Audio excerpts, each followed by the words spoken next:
We should be going live now. What's up, everyone? Welcome to Nintendo Super Podcast. This episode is, well, it's titled, Does EA Hate Nintendo? That is going to be one of the topics we'll be discussing. If you're curious about the topics we will be discussing tonight, just go ahead and check the description below, but also check out Brandon's channel, What About Nintendo. He's here today as well. Say hello. Hey, guys. And, hey, guys, how's it going? And, you know, just check out the description, check out the Discord, you know, if you want to communicate more often with me and Brandon, go on Discord, check us out on Twitter as well. You can, you know, participate in polls and such for when we're thinking about what we're doing for live streams, what we're planning for videos, and just our opinions on life and social media and the world in general. Check us out on Discord and Twitter. So, we should be getting everything started now. I guess we're just going to let people roll in a little bit, see if people are, well, in here yet. I just shared it on my Discord. Cool. So yeah, exactly. They were asking me to share it when we went live. Okay. So, everything seems to be running fine so far. Yeah.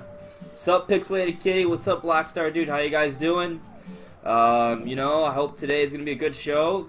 You know, every week I feel like, oh, I don't have enough to talk about, but then I think about, oh wait, there's actually a lot to talk about. What's up, No Name? Mm-hmm.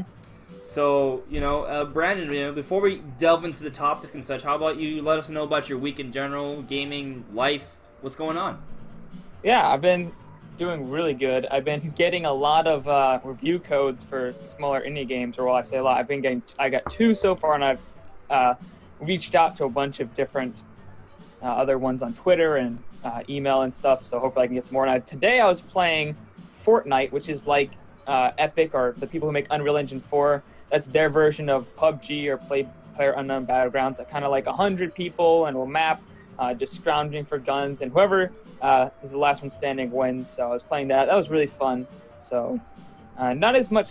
I don't know. I've been feeling sick a little bit lately, so not as much content like videos in the morning. So I just don't feel up to making them anymore. So it's been more live streams lately, but hopefully that should change soon. But yeah, I've been having a good time. Cool. And yes, Pixelated Kitty, I did just take a shower. I had been working in the morning. I took a nap. I ate pizza, so I passed out for a couple hours, and I was a mess, so I needed to take a shower. But you know, I'm good. I've what have I been doing this week aside from working? Well, I've been actually thinking about a Patreon and such, but I'll talk more about that towards the end of the show. What have I been playing? Have I been playing anything? Yeah, I actually got to finish Metroid Samus Returns. Nice. 100% of that. I may start a live stream of that in hyper mode, or like the fusion suit mode. I got the special Metroid Amiibo finally. Oh, you got the Amiibo? Nice. Yeah, I got the Samus Amiibo, you know. This thing is beautiful, bro. It is so beautiful. And then, you know, I got this right here, this little Metroid, which is even more beautiful, arguably. Like, these are some pretty cool Amiibo. I picked up the Amiibo like a week or so late, because those are some of the coolest Amiibo they've come out with yet. They didn't have the Amiibo when I got Metroid Samus Returns, right? But when I went to go pick up my SNES Classic, they didn't have that, so I got the Amiibo instead, and maybe I'll start streaming that as soon as I finish Majora's Mask this week, finally. Yeah, but no, I'm not in college anymore. I finished college already. I'm done. I'm focusing on getting YouTube to become my career, you know, become big time and make that successful and be really creative with short films and things like that. So I want to be kind of like a director, producer, among other things. But YouTube, I want to be like that platform for me to build everything else. So yeah, I'm an actor, among other things. But that is a part of my trade, my craft. So yeah. But, you know, the week's been okay, you know. I guess just, you know, a quick, like, moment to, you know, pay respects to those who have suffered and for the losses of families from Las Vegas, you know. It's really unfortunate those things are happening. There's nothing good you can really say about that, right? Yeah. But, you know, I don't think that a single terrorist incident, it's terrible, really is. It doesn't mean the end of the world, but what it would, you know, a lot of people are talking about the end of the world, things like that. Like, that's, a lot of those things are self-fulfilling prophecies. You know, I think we need to make the best of every situation. and, you know, try to fix the problems, because there are problems, you know, gun control, the way police forces handle everything, you know, politics, Medicare, there's tons of political stuff, but this is not a political channel for now. I don't know if I'll ever make a political channel, but maybe I'll have some more political sort of social discussions on my Patreon in the future, but yeah, I'll talk about that later. Anyways, I hope everyone's doing well. I guess it's time to get the discussion going, right? So, I have 6 topics. We agreed on 6 topics this time around that we would go over. Which one should we go over first? Why EA hates Nintendo, or the SNES Classic craze, or how excited we are about Xenoblade 2 and why we think more people should be interested in this game, or Stardew Valley, or Nintendo banning live streams? What should we get into first? Or even what's next for Metroid? Ooh, I don't know. A lot of good stuff to talk about this week. Yeah. Well, SNES Classic seems pretty... Okay, we can talk about that first. Let's talk about that first. So, if any of you guys have seen my video on it, basically I didn't get it. You know, I tried to get it. You know, even when it was announced, like a month or so ago, it's like been 2 months already, right? Almost. You know, I was ready to pre-order it on Amazon, right? Or whatever sort of, like, venue I could online. But in North America, the pre-orders did not go live immediately. They waited, like, over a month. And by that point, so long. I was no longer paying attention to, like, constantly to Twitter or whatever, my email for the pre-order updates. And for the record, I was on the alert system on Amazon, so the moment that pre-orders were made available, I was supposed to receive an email notifying me that pre-orders were available. I never got that alert. And the pre-orders for Amazon, sure enough, like 5 weeks after the SNES Classic was announced, randomly opened up, and I never got an alert, and by the time I was made aware, all of it was gone. They're gone. And then within 24 hours of pre-orders going live in local stores like GameStop, I went to them within 24 hours. Gone. I could not make any pre-orders at my local GameStops. So, okay, fine. I decided that I would try to get it, you know, last Friday, like on the day of.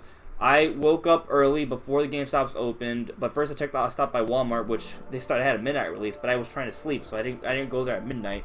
But they had none. I went to the 2 GameStops. Both lines were way long.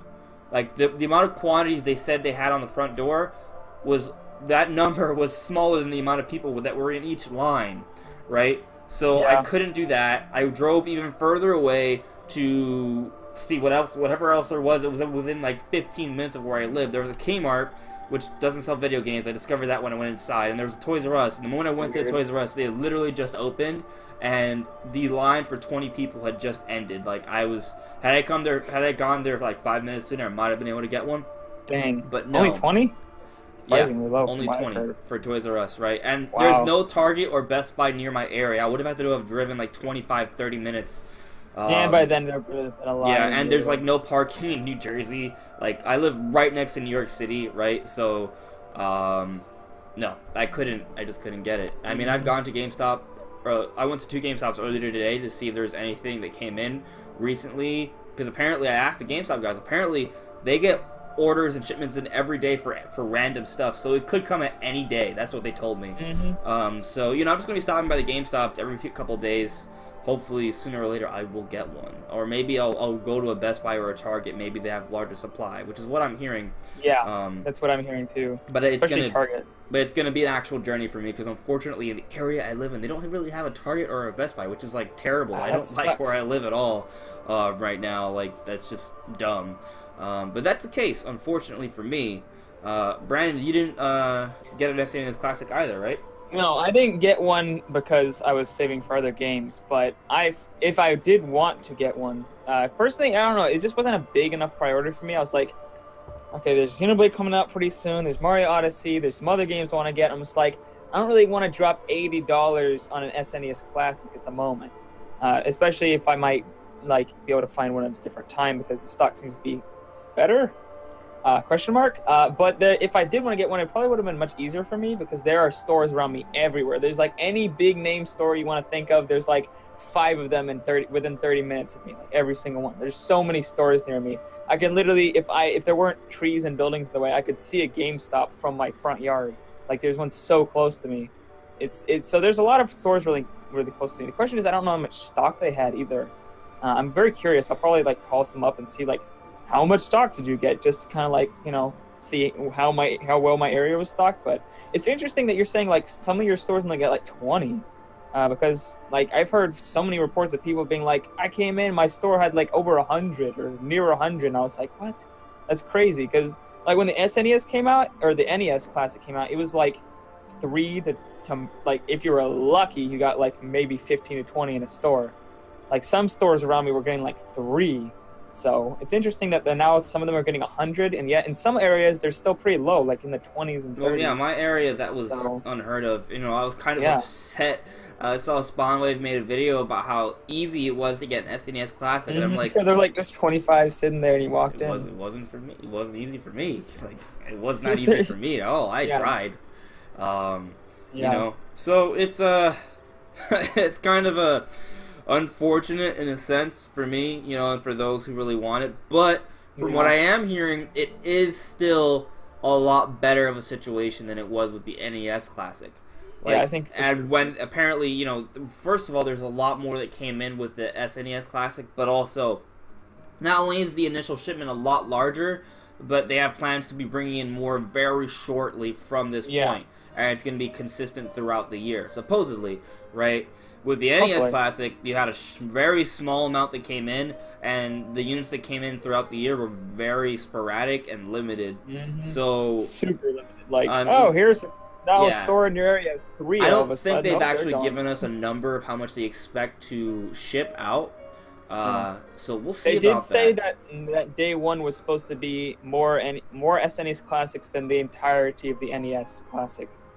Like just day 1. That's what it was supposed to be, and it seems to be like they're getting like 3 to 20 to like 20 to 100 in some areas. So that seems to be a lot better. Because when the NES Classic came out, it didn't matter where you were. You were getting like 3 to 10 in the store. Now it's like some places are getting 100. So it seems to be like a lot more. Even if some areas it's pretty normal, and there's a lot of other areas that are getting like exponentially more systems. So I wish they could have made it more even playing field across the board, because it seems like some areas are getting like hundreds and some areas are getting like 20s, and it's like, why can't everybody just get like an even number? But I guess that just like I think there's a lot of factors that go into that one. There's a lot of factors, like how many but I also popular think Nintendo is in a specific area. I mean, I'm not a realtor, right? Or a retailer. I said realtor. But a retailer, right? So I don't know all the specifics that go into it, but I imagine that the retailer may have some sort of sway as to how much they get. I feel like the numbers that are reported, and there's a lot of little factors that go into it, and when they decide how much one store should get over another. Yeah. So, it's kind of, they try to put it in the best way, locations for based on how their numbers suggest they should, but, I mean, that's just, you can't. And I mean, regardless, even though they got a lot out, there's still a lot of people that want more. And unfortunately, I wasn't one of those people. Maybe, okay, look, if I had gone to GameStop like an hour early, like if I got there at 9 a.m. as opposed to 9:30 a.m., because GameStop opens at 10 a.m. where I live, I probably would have been able to get one if I was willing to wait in line for an hour. But I didn't. So, I mean, maybe I should have done that first. Maybe instead of going to Walmart, I should have driven to GameStop and just waited there, or a little earlier. Apparently, Walmart didn't get like any kind of good stock anywhere. Like even the places where like GameStops and Targets were getting 100, Walmart was still getting like 15 to 20. Yeah. Apparently, Walmart just didn't get stock. I think I heard that mine got 37, which I guess is a lot. So but it does depend. I've heard some other Walmarts only get like 20, which is true. And then apparently I've heard some Targets and Best Buys get over 100. And I mean, like here, like really, like every place I went to had 20 at best, but usually like 12 or 14. Like that's kind of, whatever. It is what it is. But what's interesting about it, right, is that even though the SNES Classic is very hard to get at the moment, the Nintendo Switches are becoming readily available. I went to all these stores, and I didn't find SNES Classic, but you know what I did find? I found Switches. I already have a Switch, so, that's not a problem for me. right? But now, you know, if you want to get a Switch today, you probably can go to a store and get one.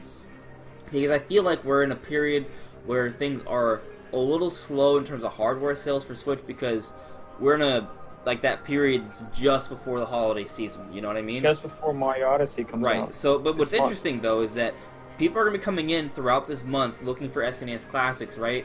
They probably won't get any. They might get one, right? But you know what they're going to see? That giant, super interesting, super colorful Super Mario Odyssey poster, right? Mm-hmm. So it's kind of interesting how SNES Classic are going to bring people to the stores. They're going to see these demo units for Mario Odyssey, and that's going to, you know, continue to advertise the game and hype it up even more. And those Switches that are readily available now will start to sell, and I imagine come October 27th, there's going to be a big push for Switch units, and Mario Odyssey is just going to, you know, sell that through. And then holiday season's going to come in November with Black Friday, Thanksgiving, and you're going to have Skyrim come out, and then in December we're going to have Doom and Xenoblade 2, and, you know, that's going to be, like, that's going to be the year, right? Yeah, I'm assuming that late December. Which one do you think will come out first, Doom or Xenoblade 2? Quick question. Well, we have a date for Xenoblade 2.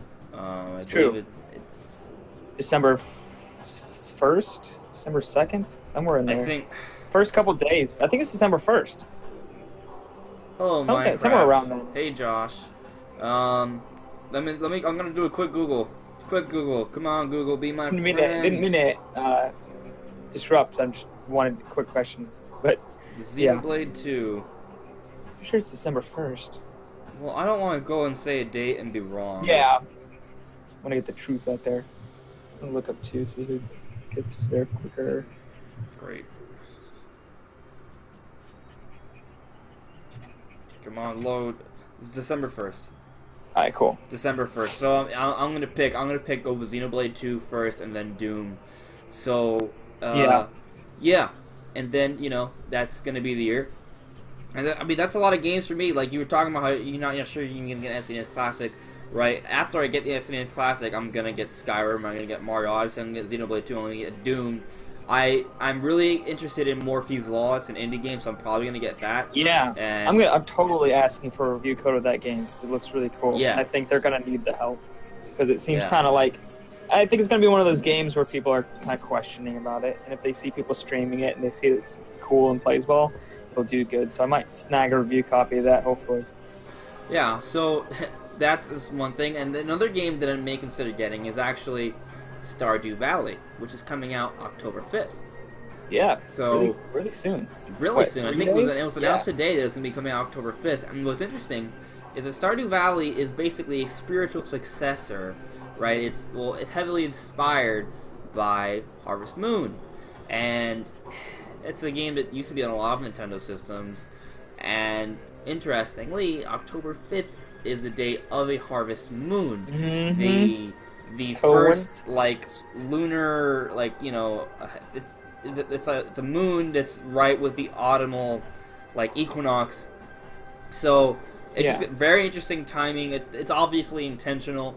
So very cool. I might give that a shot. I've actually never played Harvest Moon before, so I might play that game. Me either. Maybe. But I've seen Stardew Valley and it looks amazing. It's not necessarily the kind of game I would normally get into, but, you know, it does kind of give me, like, that very, like, retro kind of vibe, right? So I might be willing to give it a try. It's the same thing with that new golf game that came out. I heard a lot of people are buying that. What's it called? It's a Golf Story. Golf Story. Yeah, that it has a kind of a retro sense to it. But that game's kind of more like one of the old, like, Game Boy, like, Mario golf games. So, but regardless, these two games that we're talking about right now, they're both indie games. They both have, like, they have a retro, like, little bit of pizzazz to them that I think a lot of people are going to see in that will remind them of games they played on the Game Boy, games they played on the N64, or the Super Nintendo that, you know, they have that retro feel. The same thing with the SNES Classic. There's all these retro games, you know, it's really playing off the nostalgia here. So, you know, I'm interested in all of it. You know, I haven't jumped on the bandwagon for any of those games yet, but I've been finishing up Metroid, and I'm gonna try to get an SNES Classic, so we'll see what happens with that. I'm also interested in Xenoverse 2 because I'm a big time like Dragon Ball Z fan. We'll see if I get it. I don't know. Like I said, there's all those other games I'm gonna get, so many good games. I have to coming find out. them where I can fit that, you know. And I still haven't beaten Sonic Sonic Mania, so there's that to consider. And then there is the DLC for Zelda that's gonna come out hopefully this year. Sometime this year, exactly. And I still haven't even picked up ARMS, you know, and I plan on picking that up sooner or later. Yeah. That might be one of those games that I kind of miss, like, the initial excitement for, so I might just get it when it's, like, on sale sometime in the future. Maybe maybe if they start doing Nintendo Select Switch games. Yeah, that might be when I get it, because I kind of missed the initial. But I mean, you can jump in whenever you want, right? But I don't feel like that. Oh, I need this game right now, right? You know, there's all these other games that are coming, so I don't there's need so it many right good now. games coming out this year. Yeah. So I'd like to point out, I totally called the short notice release date for Stardew Valley, because so many people were like, they're like, oh, they announced it, they didn't announce the release date in the latest directs, oh, it's getting delayed or something. I was like, no, they're probably just going to be like, oh yeah, it's coming out like next Wednesday or something. And that's totally what they did. They were like, and it's coming out in 4 days. So I What's totally called Cuphead? Pixelated Kitty's asking us about Cuphead. Cuphead is a indie game for the PC and the Xbox One that people are like raving about and been waiting for years for it to come out. I didn't even know about that game. I only heard a little bit about it. I'm not sure exactly how it plays, but it's got like this like old cartoon look to it. So. Huh. Cartoon TV shows. Wait, so it's supposedly coming to the Switch then? No, it's not coming to the Switch that I know about. It's coming just to the PC and the Xbox One. It would be great on the Switch, though, in my opinion. Okay. Alright. But yeah, that just came out, and people have been waiting years for that game. There's another game I realized that I need to get that's coming out relatively soon. I don't think we have a date for it, though, and that's Rocket League. You know, that's a game that's been on the other platforms, but I haven't really jumped on that bandwagon, but that's kind of like a good, like, game to play with others. It's arcadey, so, you know, that's a whole other game to consider as well. And then Ukulele's supposed to come at some point. I have a feeling... when is that game? Oh my gosh. I have a feeling it's not going to come out this year. It might. I mean, it's still September. Well, actually, it's October. Yeah, so I think they said something about Unity being the reason it's taking so long. Yeah, I think they really want should have done Unreal Engine 4. They have a small opportunity here to kind of make up for, I guess, the slightly negative press they got with the, you know, the kind of mediocre versions that came out on PlayStation, Xbox, and PC. So they have a chance here to, I guess, right the wrongs of those releases. So they really want to make sure this is a polished product. But, I mean, you know, I don't know how good Ukulele can actually be. I want it to be good. I really do, you know. Gosh, I really was so excited for this game before it came out, and then it came out, and it was like, what, yeah, what, no, what when happened? the reviews came out, I was kind of, you know, I lost a lot All of my interest. hype was killed. And, I mean, they're taking really long to get this out, so I don't know what they're going to do. It's taking so long. You know, there's one of those things where, like, okay, they had an opportunity to, okay, people will wait a little longer to get on Switch, but as long as it's a better version that's portable, that is polished, does everything right while the others that the others did wrong, but now they're taking really long to put it out there, right? So it's kind of, we're getting to holiday season, we're already thinking about Mario Odyssey, we're thinking about Xenoblade, thinking about Skyrim, you know, all these other games that are coming out. So they're kind of losing that opportunity to really, I don't know when they would launch it. Be in the minds of gamers, right? Maybe they delay it, add extra content, release it in January or February. Because, you know, there's so much coming to the Switch this year. And there's even, like, Mario Odyssey, another 3D platforming game. Like, that game is going to run... pretty much any game coming to the Switch this holiday is going to run over that game. Skyrim, Doom, Xenoblade 2, Mario Odyssey, all big games that are just gonna run over this game, and they would just be left in the dust. Mario Odyssey is coming very soon. I don't see a release date that would be good for this game. 25 days. Mario Odyssey is coming out. That is 3.5 weeks from now. Oh, did you know there's Make sure you have your pre-orders. What? You know there's demo units at most Best Buys, apparently. I need to go to Best Buy and play this game. Which is really smart. It goes to what I was telling you about how people are going into stores now looking for SNES Classics. They may not find SNES Classic, but where they're going to see a giant Mario Odyssey posters. They're going to see these demo units for Mario. and that's gonna really They're gonna help see to those Mario sell the Odyssey Switch bundles coming in, which is what they're there for. Yeah. You're not really saving money, but it's great marketing. What if they released a Super DLC for Zelda on Black Friday? That might be a good day. That'd be interesting. It'd be interesting, right? Because, I mean, you don't have to actually have to buy Zelda at stores. I don't know. Or maybe Cyber Monday. That actually might make even more sense. So, we'll see what happens with that. I just hope it's not delayed till next year. So, I don't know. But, yeah. Well, maybe it could be good if it's delayed till next year if they add some really cool content. Yeah, I mean, I don't need it this year. I'll say that much. But I feel like they should have it this year. They said they were going to have it this year. They should have it this year. They probably should. I don't know. If you're gonna, I don't know. I don't know. I think if they had announced it after the game came out, and like, that might have been better. Yeah. Like, if it would have been better of a delay, but I mean, they announced it so early, and like they were working on it for so long. I feel like if they delayed it now, we'd get a lot of backlash. Yeah.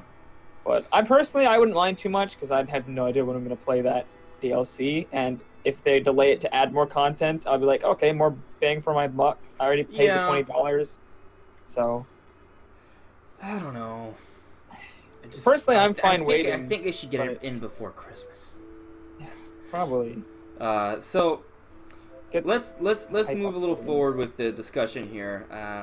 Let's talk about why EA may or may not hate Nintendo. So now the reason that I even have it as a title because there's a little bit of a controversy going around the internet right now because FIFA on Switch is getting a little bit of flack because you can play the game, but there's no demos available, right? But they hear EA saying, hey, try it out, it's really good. But a lot of other companies, when they want you to play a game, they release a demo. EA is not putting out any demos for FIFA. But also, and more importantly, when you play the game online, you can't actually play it with your friends. There's no matchmaking. You can only play with random people. And while that wouldn't be a big deal, well, one, I'm not going to get FIFA, right? But I am going to get NBA 2K. And you can't do it with that game either, apparently. Are you going to get NBA 2K18? I've heard the reviews are trash. Yeah, I'm going to get it, yeah. I'm going to get it mainly because I just, I want to play a 2K NBA game, on my Switch. I heard this one's just... I heard across the board, not just the Switch version, but I've heard, like, all versions of NBA 2K18 are kind of just junk for some reason. I don't know why. I haven't read the reviews myself, just heard that. Yeah, I haven't looked at reviews. It's one of those games I don't really need a review for, to be honest. It's just kind of like, I know what it is, and I want it. I mean, it's just that simple. So, yeah. I mean, maybe it's not adding that much to the table, and maybe, like I said, some of that matchmaking features are kind of whack. Sup, Josh? Yeah, I looked into Comic-Con tickets, but they're too expensive for me, and I don't really have time to go in. I don't have time or money to do that. I would love to go, but I just don't have the time. Yeah, I think I would love to go with a group of people, but I'm just one of those people who hate going to places by myself. Especially I just don't do good in public situations by myself. It's well, it's not. That's kind of weird to go by yourself. I think you definitely need to have a group of people to go with. If you go by yourself, that's cool. I'm just saying, it's better to go with friends. It's always better to go with friends. But maybe you meet people there. So I mean, that's kind of one of the reasons why I want to go. I just want to meet more people that are interested in the same things I am. They're into the same industry as I am. I don't have any friends in my community right now. I have friends, of course, but it's just kind of like a lot of the friends that I have that are close to me aren't necessarily so close. So it'd be interesting to go to New York Comic Con. Maybe I can meet more people there. But unfortunately, right now I can't go. So we'll have to wait on that. But going back to EA thing, right? So basically, FIFA doesn't have online matchmaking, and people think back to EA not really putting games on Nintendo with the whole Wii U debacle, and basically Nintendo and EA had a bit of a conflict back during the Wii U era because EA really wanted Nintendo to use their online setup for the Wii U, and Nintendo didn't have any of that, and the Wii U online setup kind of sucked, and on top of that, the Wii U failed, and EA put games on the system, and they didn't sell well because the Wii U failed, so they invested a lot of money, didn't really make much from it. So EA kind of just completely backed out, and everyone else followed suit on the Wii U. So, a lot of gamers kind of have a little bit of disdain in their eye towards EA when it comes to Nintendo, because EA hasn't really supported Nintendo that much as of late. So FIFA 18 is getting a lot of attention because it's a big game. You know, maybe if you're not into soccer, you don't think it's a big game, but it's a game that sells really well. Soccer is the most popular sport in the world, and a lot of people were really excited about FIFA. And the prospect of playing FIFA on the go is very, very promising. So, you know, people are looking at FIFA on Switch, and they're curious about how this is going to do. So when we hear about no matchmaking, no demos, you know, it's lacking the Journeyman's mode or whatever. That's kind of like the standard story mode that's on the other consoles. It's missing some key features, and you know, people aren't very happy about that. People are thinking, does EA really hate Nintendo? And I don't think EA hates Nintendo. I think it's business. Now, I do think that, you know, there may have been some strained business relations. So in a way, you could say that EA does hate Nintendo, but that doesn't mean they're not going to put their content on the system. It has more to do with having a lucrative business opportunity there. And considering their history, they need, you know, it's going to take some time for those wounds to be healed, for their wars or their you know, the controversy to be forgotten, I guess. But I don't think that they actually did. It's not like they didn't try on FIFA. From what I've heard, the game plays well, it runs well. You know, they created a whole new engine for the Switch. They put effort into this. Now, keep in mind, this is the first version of FIFA on the Switch. This is launch year, right? The game system has only been out for 7 months, about 6 or 7 months right now. So, you know, I wouldn't. Games are still kind of in that first generation right now. First generation games on the system are usually the worst in terms of quality and being optimized for the system and having lots of content. Yeah. So definitely tell. This is kind of standard fare here. Now, as for the matchmaking, I've heard some speculation that, you know, it's not. A lot of Nintendo games may have matchmaking, right? But if you think about it, they all have their individualized lobby systems that Nintendo each had paid for each team to program and create its own individual lobby system. But a lot of games kind of depend on a system-level lobby system in terms of third parties. The Switch doesn't really have that yet. It's going to have that next year.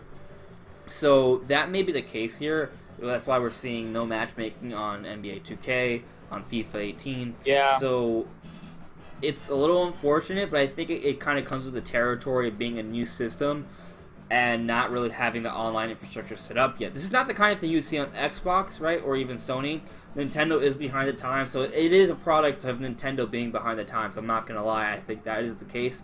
But I also think that come next year, this sort of issue is not going to be the case anymore.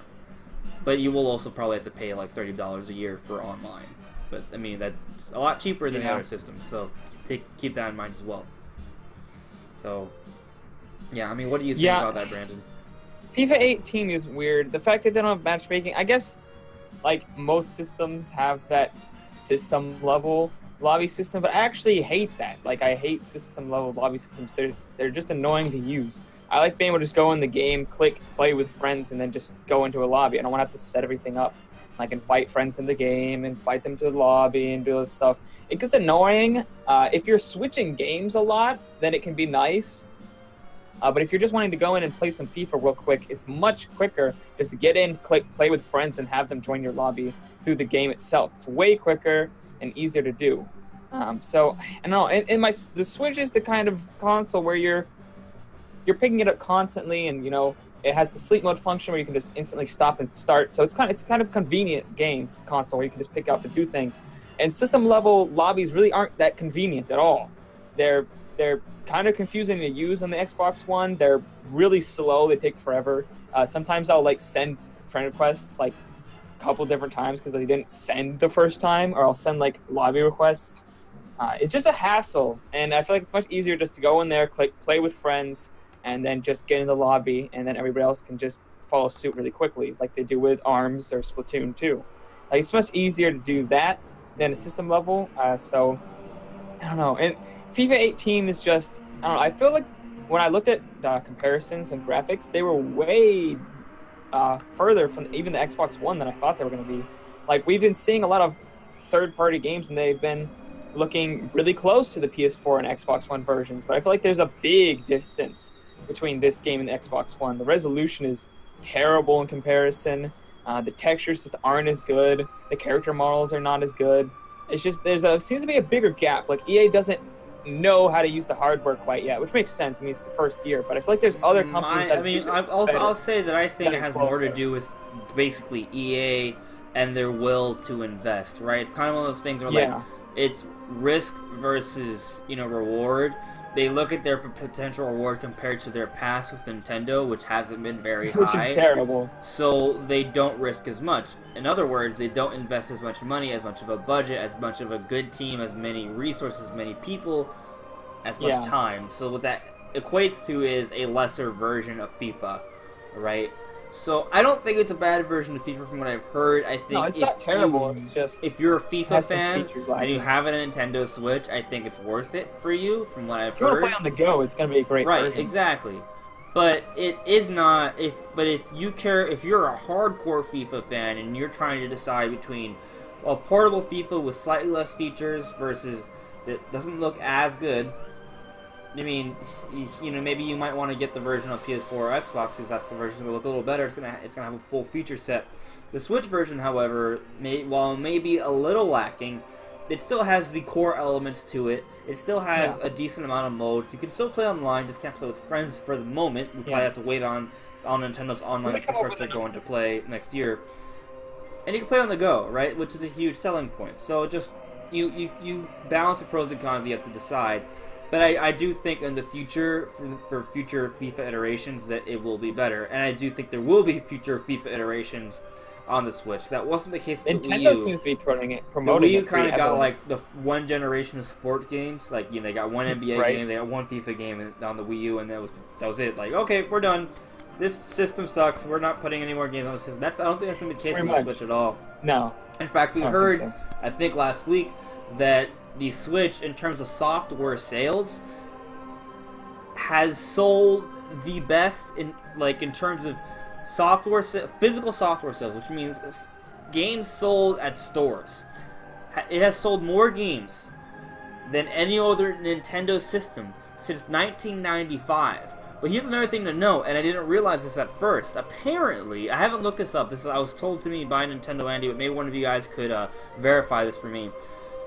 They started recording sales data in 1995. So what that really means is that in all recorded history, the Switch has sold more games in stores than any other Nintendo system. And by a large margin. That's what we've heard. But what makes this even more interesting is that in this era, digital sales are there's a lot more digital sales now than there ever have been. So the fact that physical sales are selling more than any other system, any other Nintendo system ever in history by a large margin, and then you add on top of digital sales as well, which we have no idea what there is, but we know it's the best it's ever been because digital sales are just getting more and more popular. Then Switch games, not just hardware, but actual games, is selling really, really well. And we heard from early on the system's life cycle, like in the first few months, that the attach rate was insane. I don't entirely understand why yet. I'm probably going to do some research on it and make a video about it. But it seems that games on the Switch, people who buy Switch don't just buy one game. They buy lots of games. So third parties are going to see that and be like, wow, Switch owners are buying lots of games. They're not just buying your occasional Nintendo game. They're buying all sorts of games. So third parties are like, oh, we can make money on the system. We're going to put our games on the system. So things are looking really promising. And when I say that because I do think that suggests that we're going to get more third-party games. This isn't going to be the last FIFA game on the Switch. This isn't going to be the last NBA 2K game on the Switch. We're going to be getting more kinds of games from third parties and obviously Nintendo, of course, in the future. And things are going to get better as developers get more comfortable with the system, understand its ins and outs, already have like an infrastructure set in stone already, so they can just build upon it rather than create it all anew. So things are only going to get better from here in terms of games in general, I think. So I'm pretty excited about that, and the Switch is doing really well. Yeah, I mean that's pretty much it. Is there anything you want to add to that, Brandon, before we move on to the next topic? I think it's worth noting that Nintendo seems to be promoting FIFA 18 a pretty good amount. Like, I got an entire email from them just about FIFA 18. That is true. They seem to be promoting it a pretty good amount. So that is true. It's getting seen. I think they see this as a good opportunity. I think, and they might be more excited about the port than EA is. So. Well, I think it's interesting you bring that up actually, because the thing is, right? I think Nintendo understands that if FIFA does well on Switch, it's gonna do well for EA's partnership with Nintendo. If EA does well, EA will be willing to put more effort, more time into more games on the Switch, right? So they definitely want this game to perform well. I think it will. I hope it will. I hope it will. It doesn't seem like there's so much negative press about the game that it's not going to sell. So it's not like a Federation Force sort of situation at all. Right. So I have seen a fair bit of marketing for it. It does seem like Nintendo is pushing that game, so that's good, and I hope it does well. And it's kind of interesting, right? Because I feel like the Nintendo has this first year, they've gotten some partnerships with third parties. They've really thought about the games they're going to have set up for this year, and I think they've really sort of tried to cater this year and they're going all out this year, right? They've really fine-tuned and optimized the kind of games they want to come out in this first year for Switch. Really fill out that lineup, make it very varied, because it's all about getting a whole bunch of games appealing to lots of people and selling that system really well in the beginning, because if it starts off strong, people will put their content on the system, and that will help the system to sell in the future, and it kind of just, it has an exponential effect. It gets better and better and better. You build up more and more momentum.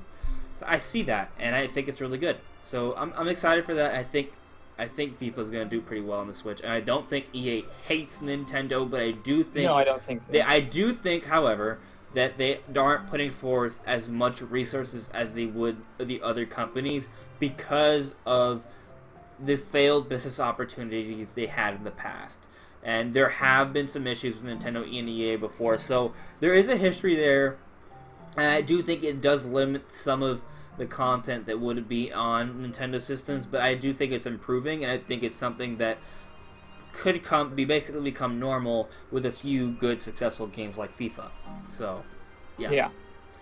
Now, I guess it's time to move on to the next topic here. So, there's a couple other things we want to talk about. Now, I just finished Metroid Samus Returns, and if you get a 100% ending, there is a pretty interesting cutscene. It's suggestive of potentially another game, or a remake of another game. Of course, we don't really know, but regardless, it's another cutscene that's teasing potential future for the story in Metroid, the same way Federation Force had a teaser for the story in Metroid, the way Prime 3 had a teaser for the future of Metroid Prime, and now we know Metroid Prime 4 is on the way. Nintendo actually is supporting Metroid here. I've seen pretty good marketing for Metroid Samus Returns. I've seen commercials for it. I've seen a lot of talk about it. I've seen a lot of YouTubers, go out and talk about the game. Nintendo flew these people out.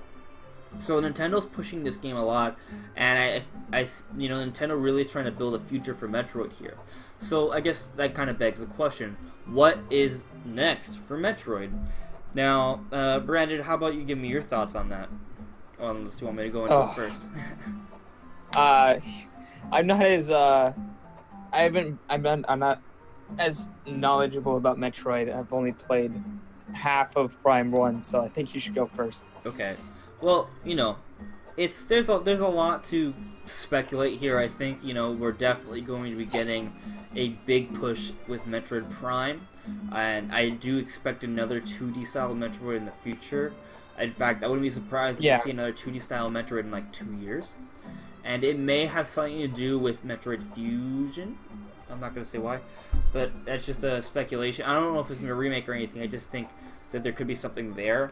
Now, in terms of Metroid Prime 4, I think it's going to be big. I think it's going to be huge. I think it's going to be getting like the Breath of the Wild treatment, in the sense that it's going to be, Nintendo's going to kind of reassess the fundamentals of Metroid Prime and have a large scope. So we saw it with Breath of the Wild. We're seeing it with Mario Odyssey. So if you like what they're doing with Breath of the Wild, if you like what they're doing with Mario Odyssey, think about where Zelda was, where Breath of the Wild has taken that franchise, where Mario was, where Mario Odyssey is taking that franchise. Now think about where Metroid Prime is, and consider that a similar mindset. That's what we're going to be getting with Metroid Prime. Well, what is that going to mean exactly? Well, we don't entirely know, because Breath of the Wild and Mario Odyssey are unique. They have their own individual traits. But there's one thing that is for sure: Nintendo is emphasizing scope with those games. Like, they want something to be clear here. You know, even though Nintendo Switch is a hybrid system, there are some people that just see it as a portable. These games are not losing scope. They're not getting smaller, more simplified. Mario Odyssey and Breath of the Wild are some of the biggest, most complex games we've ever seen from Nintendo, and they trump many games out in the market in terms of just sheer scope. You know, so I expect something similar with Metroid Prime. Now, what does that mean exactly? It's hard to say, because Metroid Prime, you know, the Metroid series in general has a big emphasis on moving through corridors, smaller structures, rooms. So I'm not saying that Samus is going to just basically walk like a tank through a giant desert. You know, like, I'm not saying that's going to happen. You know, maybe what it's going to be is that maybe there's going to be more space exploration, right? Like, maybe it's going to be kind of Star Fox in terms of you fly from one planet to another, like in Metroid Prime 3, but maybe there's going to be a few more planets, but those planets will have a lot more in it than what we saw in Metroid Prime 3. And maybe there'll be more flow to it. I think there could be gyro aiming, like if you look at what Nintendo's done with Splatoon in terms of the shooter gameplay, you know, what they try to do on the Wii. I could see some sort of combination there. And I also think that there's room for the Metroid Prime series to become a bit more faster paced. Like, it's a bit slower paced. I think they could benefit, especially with Samus, in terms of how she moves and interacts with the world. Make her a bit more streamlined, like have more third-person perspective action moments where maybe she does do a parry counter, and you see some sort of interesting cinematic there where she does a melee attack and kind of wrecks a space pirate. But, you know, maybe we see her moving around, running around more. So I've always kind of envisioned the future for Metroid, like, still being what Metroid Prime is, but also kind of adding maybe like kind of like a Mirror's Edge sort of flair to it. I think that is an interesting direction for Metroid, and it could be really cool. Now, Metroid with parkour. Yeah, Metroid with parkour. Samus is a very agile character, right? So that's one of the things about Metroid Prime that's a little weird. She doesn't seem that agile. Yeah, she really in doesn't. the first-person perspective, but she's actually very agile. When you play the 2D games, you get a good sense of that. So I think we're going to perhaps see a bit more of an agile character. And I think it's still going to be a first-person game, but there may be some more third-person interactions to help facilitate that agility that Samus actually has in the other games. So that's kind of my speculation on where Metroid could go. I'm probably going to make a more thorough video of that in the future. I'm not sure if it's going to be a video on the channel or if I'm going to save it for the Patreon. I'll figure that out later. But just keep that in mind, guys. So, you know, Brandon, what do you think of that? Is there anything, other ideas you may have gotten for Metroid, or you would like to see in the future, at least? Yeah, I think, because as you said, I don't think Metroid's just going to be like, oh, and it's just open world Metroid now, here you go. Like, I don't think that would work.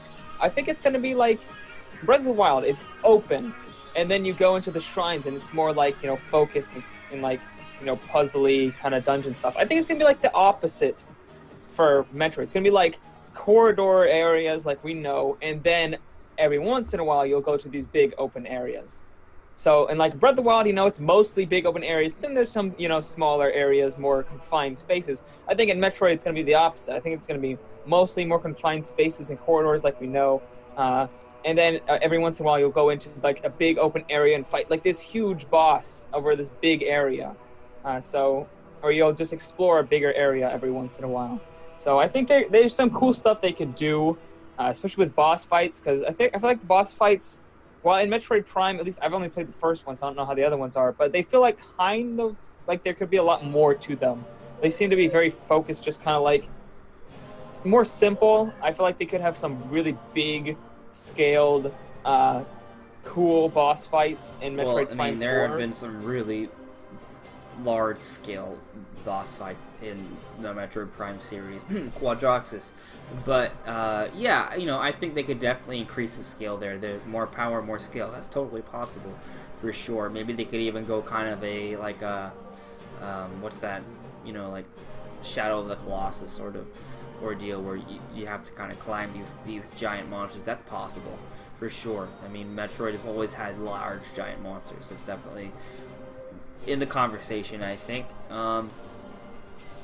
Yeah, I see that. Definitely. But, I think also, I like the parkour idea. I don't know how it would work with parkour just like right out of the gate. I don't think they would have that. I think you would have like special parkour moves you could unlock or find, along the way that let you go to new places. But I don't think they could just be like, oh, and you have parkour now, like just go play the game. I don't think that would work as well in a Metroid Prime game. But I feel like if you unlocked those abilities and that's how you got further and you could go places with more parkour moves, I feel like that would work well. I wouldn't be surprised if there's like one or two mechanics that you kind of start off with that give more fluidity to Samus's movement. Maybe a dash. Yeah, maybe like a dash, right? Yeah. So, but No Name, I see you gave us a question. Do we think Minecraft will come to the NX? Well, if by the NX you mean the Nintendo Switch, then Minecraft is already on the Nintendo Switch, or the NX in this case. But if you are implying that the NX is something else, well, that's an interesting question, because Nintendo, when they announced the Nintendo Switch, they said, we will be announcing the NX on this day, and that was the Nintendo Switch. So I don't necessarily think that there is another NX, right? But if you want to get into a whole Super Metal Day theory or whatever, I mean, I don't really want to get into that. I think you're just kind of joking around. But if you're not, yeah. Minecraft is on the Switch, and if the NX is another mainstream device or whatever, then I'm sure that Minecraft will be on that. I mean, they managed to put Minecraft on the 3DS, so I think, Wii U even had Minecraft, so whatever another Nintendo system makes in the future, if it's called the NX or whatever, Minecraft will be on that system. But I think you're joking, so I'm just gonna leave that topic at that. So let's just I guess get into the final topic of discussion here. If anyone has any questions in the chat, please let me know. Put them in the chat. Maybe we can get to it before the end of the discussion. But I kind of get the sense that there's not enough excitement for Xenoblade 2. And I think there's a few reasons for this. One, I think the Xenoblade franchise does not get enough love from Nintendo fans. I think it's unfortunate, and I'll get into why, but I also think Nintendo hasn't done the best job of hyping up that game and presenting it. So, that's what I think, but Brandon, what do you think of the situation? Do you think everything is fine with the Xenoblade 2 perception? Do you think everyone's super excited and this game is in perfect shape right now? Or do you think there is an issue with the perception of Xenoblade and Nintendo fans? Yeah, I think there's definitely an issue. Okay. Because I listen to a lot of Nintendo discussions. I listen to a lot of Nintendo podcasts and news, and just see what people are talking about on the Switch and stuff, keep up with the news. And I never hear anyone mention Xenoblade Chronicles 2. Very rarely I do hear people bring it up, but mostly they're like, when they're talking about what they're excited for the rest of the year, they talk about Doom, and they talk about Skyrim, they talk about Super Mario Odyssey, and they talk about Zelda DLC. They never really talk that much about Xenoblade Chronicles 2. They're like, and oh yeah, Xenoblade Chronicles 2, that's also a thing that's happening, but we don't really care much about that. And it's just kind of like, why? This game is going to be amazing. Like, this is going to be a huge RPG. And the people at Monolith Soft are incredible developers. They're extremely talented in what they do, and Xenoblade is one of the best RPG series that exists in this day and age. Like, it's just one of the best ongoing series, in my opinion. So, like, I don't hear that many people talk about it, though. And I think that's partly because of the way Nintendo has been kind of presenting the game. They've been presenting it in more of a factual basis. They're like, here's the facts, here's what, here's some information about it. That more goes for the hardcore Xenoblade fans, people who already know what the game is. They already know they want to get this game. They just want to know more about it. And they haven't really given us some, like, big, super, like, hyped up trailer or something, super action-packed trailer or anything. I feel like they've done this. I think the marketing for Xenoblade Chronicles X was better, because every time they showed off Xenoblade Chronicles X, they would show off how big the world was. They showed off the mechs, they showed off fights and all kinds of cool stuff happening. And in Xenoblade Chronicles 2, it's just kind of like, oh yeah, and here's the name of the worlds, which, of course, as a big fan, I was super excited to hear. I wasn't. But if I didn't know about the game, then I would have just been like, okay, sure, cool, whatever, like just move on. Yeah. So I feel like it's been presented towards people who already know they want to get the game, and they just want to know more about it. Yeah. So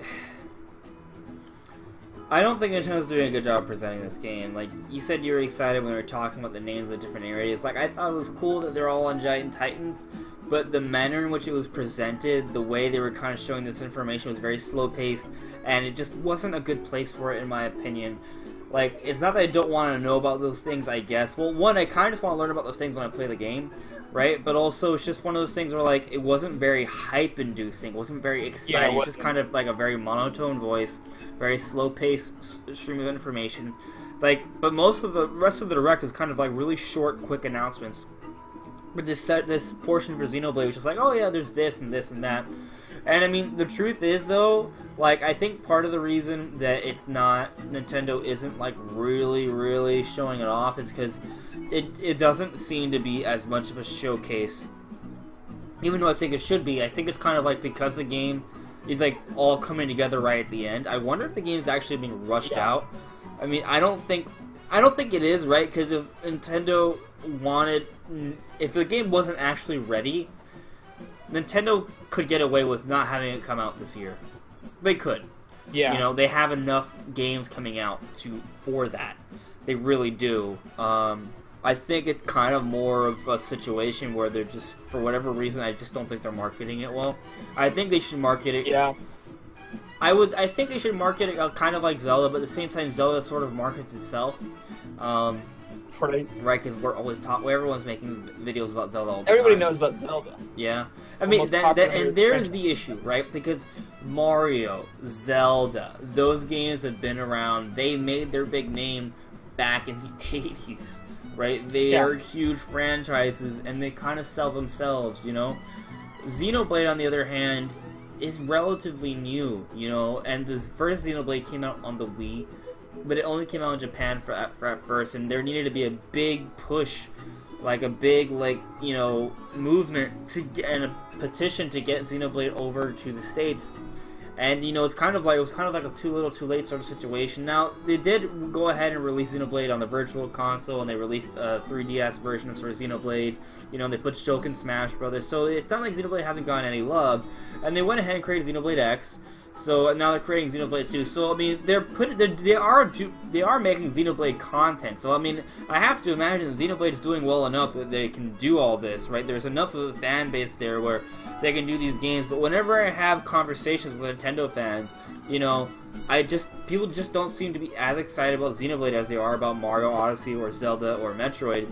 But I think they should be. I think this franchise is on that level. It's a huge, large scale, kind of killer app kind of game, I think, and it just doesn't get the merit it deserves. Like, Xenoblade on the Wii was the best Japanese RPG of that entire generation, not just on the Wii. It was better than anything on PS3 or 360 or PSP or DS or whatever game was, you know, like, it was just really good. It was a really good game.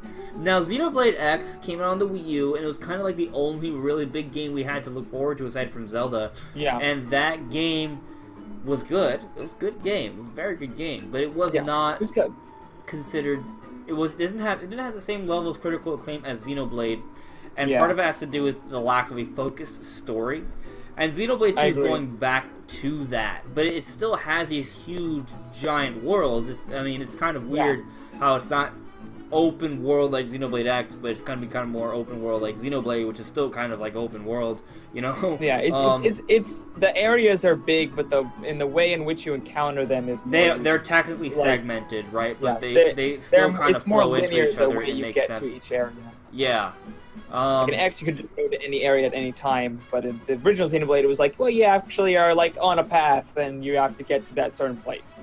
Yeah, I would say that Xenoblade is kind of like, in terms of like the 3D space, it's kind of like Zelda, right? Where there's a giant area and maybe it has like labyrinthine rooms, but it doesn't like, there is a load, when you go from one area to another, there is a loading. There's loading that occurs. The loading is very quick, usually, and you can tell. It's not like you go into one room and then it doesn't look like you can't even tell where you're going to the next room. No, it's like, okay, there's a cave in front of me. I'm gonna go into the cave, and then there'll be a quick loading screen or whatever, and then you're in a cave, right? In Xenoblade X, you see a cave, you go in, you're in the cave, you come out. And right? It's more than that too. It's just like, because the original Xenoblade, you were going to a destination, so you can't get to that destination instantly. You have to go through the world. Yeah. In Xenoblade Chronicles X, it's like, okay, here's the world. You could go anywhere at any time. Like, you don't have to. Well, that is also true. That there was more of a. There was more of a, okay, you have to go here, then here, then here, and it's like, yeah, the way you're directed is more straight. Like, it's more of a linear path than Xenoblade. But the thing is, though, if you want to, you can go off the beaten path.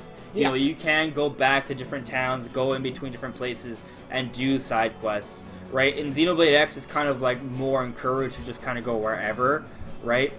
But even then, there are technically still areas where you have to go to and to satisfy story sequences. So, I don't know. I don't think the difference between Xenoblade X and Xenoblade in terms of open world structure, it is different, and one is more linear than another. But I don't think it's that different. You know what I mean? Like, I think there's a little bit of a blurred line situation. It's better for story, for sure. Right. I mean, that's what Xenoblade 2 is doing. They're doing it's more story focused, right? Like, I heard Nintendo brought in a lot of big time like anime writers and artists. It's not like this game isn't getting, like, they're putting a lot of investment into the sound design and the music. The game looks beautiful. It's just, I'm actually pretty hyped about this game. Like, actually, we have Xenoblade. I have Xenoblade music playing right now in the stream. Gosh, yeah, so timing's pretty good there. So, I hope this game really is like the surprise of the year, right? It shouldn't be a surprise, but I think this game is gonna be really good. And if there's any like silver lining to Zelda DLC not coming this year, I don't know, I'm not saying it's not coming this year, but if it doesn't come this year, if there's a silver lining to it, is that I think it will open up a little bit more attention to Xenoblade 2 getting the spotlight in December, at the end of the year. Because I think it deserves it. I think it's that kind of game that could really achieve that. And if it's anything like the original Xenoblade, I think they have a lot on their hands here. There's something Xenoblade really franchise is one of my favorite. It's got to be, if not in my top 3, then definitely my top 5. Like, when I get an announcement, like, it's a top 5 for me. It is. It's like, okay, of announcements that could hype me up the most, like Zelda's number 1. A Zelda announcement's going to get me the most hype. Then probably Mario, and then maybe something in between. But I'm pretty sure at number 3, like, a new Xenoblade game would hype me up more than anything else, other than Zelda and Mario. Well, for me, it's Zelda, Mario, Metroid, and then Xenoblade is like right there. Yeah, so, the only other thing that would be like around that level would be F-Zero. Like, if they announced an F-Zero game, that'd be crazy. Or like an Earthbound 3, in 3D, or like, like a Kid Icarus game, like, aside, but like in terms of games that are actually coming out now, the franchises that are known to be actually thriving, Mario, Zelda, Metroid, Xenoblade's right there. It's in that conversation. Now, I would put it, if I had to rank them, I would put Xenoblade under those 3, right? But it's not that far off, and, if Xenoblade 2 rocks our worlds, it could really solidify itself. I think it has that opportunity, and it's just one of those things where, like, it's kind of like people don't understand that this game is huge. This is a big-time game. And that's the thing that bothers me. It's just like people kind of, it is like a second thought, it's like forgotten. It's like, why? This game is huge. It's way bigger than ARMS. It's bigger, well, maybe not in terms of, it's not bigger than Splatoon, right? Splatoon, in terms of sales, it's not, but in terms of, like, scope, it is. You know what I mean? Right? But also Metroid's not necessarily bigger than Splatoon either, but people are really hyped about that, because it's like that single player experience, right? That big story that's going to give you atmosphere, it's going to give you an experience, right? It's an experience, right? That you're gonna be playing late into the night, and you're gonna be completely separated from the world. You're gonna be distracted. You know what I mean, right? So Xenoblade's special, and I wish more people saw that. You know, I think it has an opportunity to really do that here. I think they've really improved the combat system for what I've seen. I think this focused story is going to be a better, more marketable sort of gameplay style, and I think this anime style will appeal to more people. So we'll see what happens. You know, I think it's a really good game. Yeah, I agree. The original Xenoblade has one of the best stories in any video game I've ever experienced. Yeah. It's absolutely incredible. I mean, Xenoblade's, it's basically Nintendo's Final Fantasy. I mean, technically, Monolith Soft used to be a part of Squaresoft. Like, does anyone even know why Squaresoft turned into Square Enix? Because Squaresoft used to be bigger, and then there was a division between that became Square Enix and Monolith Soft. The Monolith Soft was bought up by Nintendo, right? And we started seeing things like Baten Kaitos on the GameCube, and then that eventually we started getting Xenoblade, you know? So keep that in mind, guys. Like, Xenoblade comes from the, like, its DNA, right, comes from the best, like, RPG maker in the industry, Squaresoft, right, which we now know as Square Enix, but the soft part became Monolith Soft, which is now owned by Nintendo. So, you know, I don't think a lot of people know that. And Xenoblade, it's a really good RPG. It's a really, really, really good RPG. It's one of the best in the industry. So I definitely agree. I'm really excited about it. I think there's a lot of potential there. So, you know, I guess we've kind of reached the end of the discussion. We've covered every topic we have. Is there any closing thoughts you have, Brandon? Anything you want to talk about? Do you want to have a closing thought on Xenoblade or Metroid or Snes Classic or what have you? Yeah. I think we're pretty much done for tonight. Yeah. I guess I'll just say, as far as Xenoblade goes, that's one of...